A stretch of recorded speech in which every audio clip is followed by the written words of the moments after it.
Right, while you're here, okay, don't tell the whole world, so just come a little bit closer. We don't want the whole net getting the hold of this. The one thing that I've been told about Cheltenham, which is still on the back burner, Buddy Bolero for the 4-miler. The dogs are really parking for this at the Pipe Yard at the moment. I've been told that McCoy would have loved to have ridden this in a handicap. He jumps really well this, he stays all day. Around about the 10-1 mark at the moment. Expect this to go off nearly favourite. Get on, Buddy Bolero. So I'm with racecourse reporter Paul Leacott. Paul, what have you heard? Also, I've heard good words about Cloudy Copper for the Albert Bartlett on the final day of the festival. Won a point-to-point over 3 miles in Ireland before coming over here, winning both his starts. Rather unusually for John Joe O'Neill, this appears to have slipped under the radar. 14-1 still available. I think that's a cracking each-way bet in what's possibly not the most competitive race of the week. I spoke to Martin Keithley, who mentioned Johnny Ogg as his champion bumper prospect. He said he's a very nice horse, will go well at the track, and was very impressive on his bumper debut at Catterick.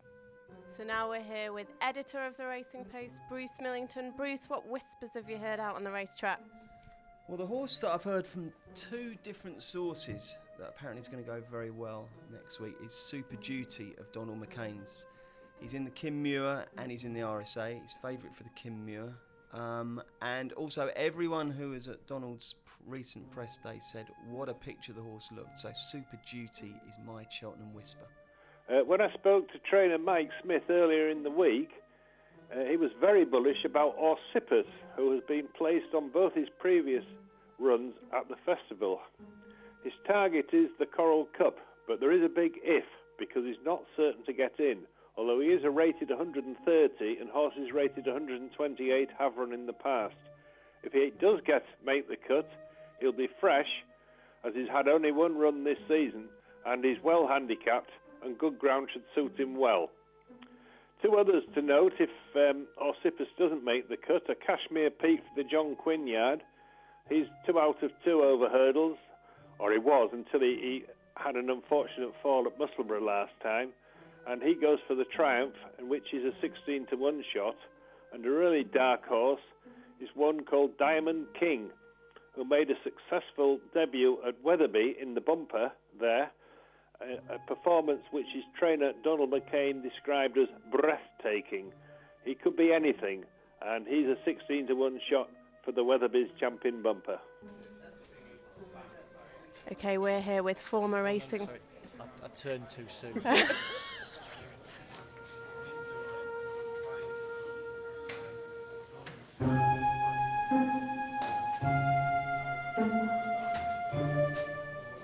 So we're here with former Racing Journalist of the Year, Lee Mottershead. Lee, have you heard anything out and about? Well, I was over at Ditchit a while ago for press day, and some of the Irish boys were over there, and they kept telling me to look at Eddie Amy's run at Leopardstown on his last start, and I did, and they were right to tell me to look at it. It was a very, very eye-catching effort. Was ridden as if a bigger day was in mind, and that bigger day will come at Cheltenham. He's in the Martin Pipe, he's in the Coral Cup, might not get in the Coral Cup, but he will get in the Martin Pipe. Wherever he goes, he looks well handicapped, and he was second in the Fred Winter last season.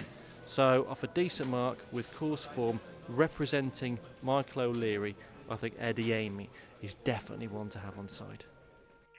In the champion bumper at Cheltenham, there's been a good word about for Tony Martin's perceived second string, Blackmail. Now it's interesting that Tony Martin has the favourite in this race in Golden Tilla, who was bought by leading owner Barry Connell for a huge sum. But I've heard on the grapevine that Blackmail is supposed to be working every bit as well as Golden Till, if not better. And I know that Tony Martin is convinced that on better ground he'd be a much better horse. And it's interesting, the one time he did get slightly better ground was at Leopardstown, and he bolted up in a bumper. And I think by the sounds of things that there won't be too much between Blackmail and Golden Tilla. And there's, I think, 20 points between them in the market. So at about 25-1, I think Blackmail could be a decent each way shot. I'm here with racecourse reporter Pete Scargill. Pete, what have you heard out and about on the track? Well, I've heard that Roddy in the Grand Annual is the horse for Cheltenham. Last time he ran at Warwick, I was there. He beat Eastlake and Capca de Cerisi. Well, we know Capca de Cerisi's won twice since. Eastlake's won as well. Junjo O'Neill's thinking of sending Eastlake to Cheltenham as well, so this is all quite good. Also, overheard the owners speaking to the jockey after the race. Paddy Brennan, no doubt. He got off and said, "I've never ridden a horse that jumps so well. I've ridden better horses, but never ridden a horse that jumps so well." A few people have come out and are latching on to my idea now. Tom George, various other people I've noticed, but Roddy in the Grand Annual, that's the one. So here's Sam Laurie of RPTV, busy working away in the studio today. Sam, you've been filming in Ireland recently for the RPTV stable tours. Anything really caught your eye there?